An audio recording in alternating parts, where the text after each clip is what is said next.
साल में 3000 दिन जम्मू कश्मीर में कर्फ्यू रहा, 40,000 लोग मारे गए। उस वक्त आप कहां थे? उनका दिल नरम करके ही रहेंगे, क्योंकि हम चाहते हैं जो हमारे नौजवान यहाँ जेल में सड़ रहे हैं, उनने कुछ किया नहीं है, बेसलेस। मोदी साहब आए, आतंकवादियों को चून चून कर हमने साफ कर दिया, साफ कर दिया, साफ कर दिया। हमारे जो भी नौजवान जेल में सड़ रहे हैं, हम उनकी रिहाई करवाएंगे और ये पकड़ धकड़ का माहौल हम खत्म करेंगे। मैं आज इनको पूछना चाहता हूं, फारूक साहब को 30 साल तक जम्मू कश्मीर में आतंकवाद चला, 30 साल में 3000 दिन जम्मू कश्मीर में कर्फ्यू रहा, 40,000 लोग मारे गए। उस वक्त आप कहां थे? फारूक साहब बताइए, ये 3000 दिन कहां थे आप? इसका हिसाब दीजिए।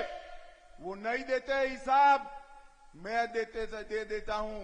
ये 3000 दिन लंदन में आराम से छुट्टियां मना रहे थे, कश्मीर जल रहा था।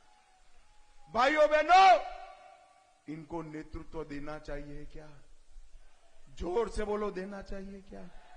मोदी साहब आए, आतंकवादियों को चून चून कर हमने साफ कर दिया, साफ कर दिया, साफ कर दिया। और भाइयों बहनों, यहां से मैं आप सभी को कह कर जाता हूं, हमारे पास भविष्य के विकास का एजेंडा भी है। हमने 10 साल के अंदर कर दिखा है। मुझे बताओ नौसेना वालों, आपके पास 5 लाख रुपए का कार्ड है, गोल्डन कार्ड है ना? मोदी जी के आने के पहले था, अब्दुल्ला साहब ने दिया था। अब आप समझ कर चलो, रैना को जिता दो, 5 लाख का कार्ड 10 लाख का होने वाला है। 5 किलो गरीबों को अनाज फारूक अब्दुल्ला साहब ने चावल दिया था क्या? जोर से बोलो, दिया था। ये बंद करा देंगे, हम इसको चालू करेंगे। किसानों को 6,000 रुपया मिलता है या नहीं मिलता है? अब आप रैना को जिता दो, 6,000 का 10,000 हो जाएगा, ये मान कर चलो। भाइयों बहनों, हर घर में पानी, हर घर में बिजली, सुरक्षा, रोड, पुलियां, पुल, बिजली के खंभे और नए नए शिक्षा के उपक्रम, ये करने का काम भारतीय जनता पार्टी ने किया। हमने जम्मू के अंदर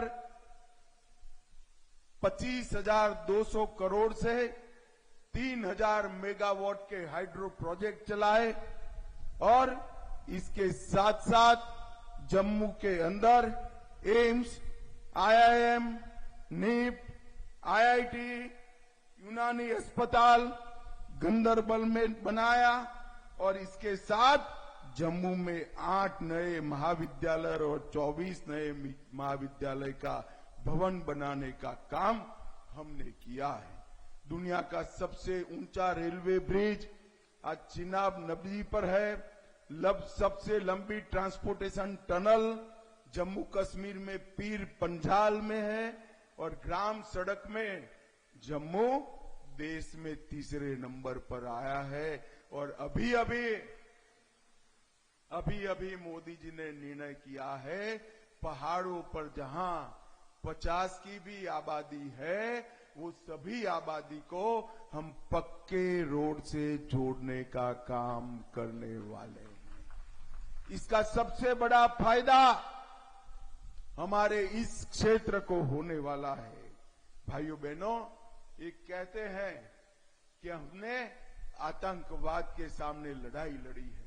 अब्दुल्ला साहब चिंता मत करो, चुनाव हो जाने दो, आतंकवाद पर हम एक व्हाइट पेपर लेकर आने वाले हैं। एक व्हाइट पेपर जो आपके परिवार को, कांग्रेस को और मुफ्ती परिवार को पूर्णतया एक्सपोज करेंगे कि आतंकवाद इस घाटी में कौन लेकर आया, किसकी सेव पर आया, केंद्र में किसकी सरकार थी, यहां किसकी सरकार थी, किसने आतंकवादियों के साथ बिरयानियां खाई है, वो सब कच्चा चिट्ठा हम खोलने वाले हैं। होम मिनिस्टर साहब को कभी ना कभी अपना दिल नरम करना ही पड़ेगा।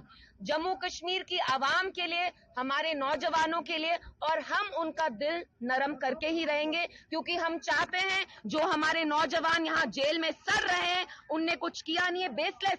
आप देखिए जर्नलिस्ट हमारे कितने सारे, इरफान महराज तिहाड़ जेल में सड़ रहे हैं। For what crime has he committed? He is reported true to power. तो इंशाल्लाह हमारे जो भी नौजवान जेल में सड़ रहे हैं, हम उनकी रिहाई करवाएंगे और ये पकड़ धकड़ का माहौल हम खत्म करेंगे। और दिल्ली ने जो इतना सख्त स्टैंड लिया, मस्कुलर पॉलिसी, उनका दिल हम नरम करके ही रहेंगे।